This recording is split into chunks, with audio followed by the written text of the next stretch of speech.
Hello mga boss, magandang hapon na naman mga boss. Ito magsalad tayo ng langka mga boss. Alam niyo na ba magsalad ng mga langka mga boss? Ayan oh mga boss oh. Ayan, kumuha ng stick kasi madagta kaya tinusok natin at may hawakan tayo mga boss. Ayan mga boss, at niligpit ko yung mga balat ng langka mga boss, at slicein ko na ito ng palit mga boss para ilalaga natin ito mga boss. Ilalaga lang natin ito mga boss, at palambutin lang natin ito pagka magsalad tayo, at saka gata lang naman ito mga boss eh. Tingnan nyo mga boss kung ano yung mga ilalagay ko dyan mga boss na Ricardo Cebu mga boss. Ganyan ang ginawa ko dyan mga boss, at pina-slice ko lang ng maliit yan dyan mga boss. Ginaganyan lang mga boss oh. At saka palitin pa natin yan mga boss para mabilis maglambot, at ito'y pagka ilaga natin siya mga boss. Ayan, at niligpit ko yung mga basura yan dyan mga boss. Yung itong kutsilyo natin nilagyan ko ng mantika kasi may dumidikit yung dagta niya mga boss. Ayan mga boss, at inugasan ko na yan at nilagay sa kaldero mga boss. At pagkatapos yan mga boss, nagpa-apoy na tayo ng ulingan natin dyan mga boss, at para malaga na natin siya mga boss. Ganyan mga boss. Itong isang sako naming uling mga boss, saglit lang ito.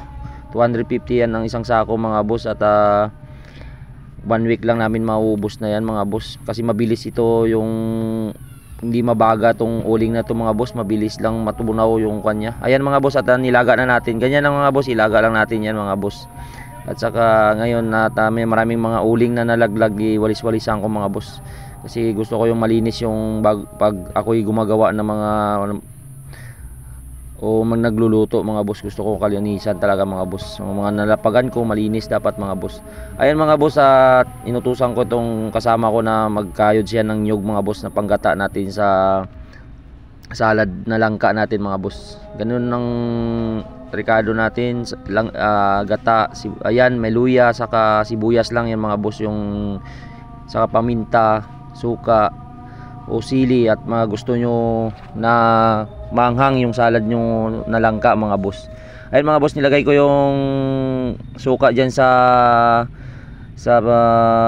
gata na yan mga boss, at para dyan ko na ipipigain yung, para yan ang pangpiga natin, parang bilang tubig. Yan ang itubig nyo dyan yung suka para maluto na agad yung kwan dyan mga boss, yung gata niya mga boss. At tinimplahan ko na yan yung mga boss, nilagyan ko na rin na bitsin, asin yan mga boss, para matunaw na agad yung ilagay natin na pang alat o pang patamis dyan mga boss. Ayan mga boss, halo natin yung dyan mga boss, yung mga Ricardo niya, sibuyas, luya, at timplahan natin mga boss, para mamaya paghalo natin sa langka na pinalambot natin mga boss, may timpla na siya mga boss, at kunting timpla na lang mamaya mga boss.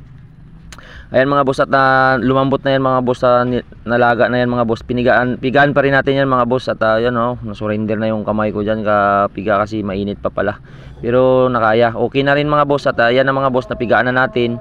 Ilalagay na natin yung tinimplahan natin na gata mga boss. Nandyan na lahat, may sili, paminta, kompleto na yan mga boss, sibuyas, luya. Yan, natimplahan na natin yan. May asin bitsin na rin yan mga boss, para pasok kung ano yung panglasa nyo mga boss, kayo na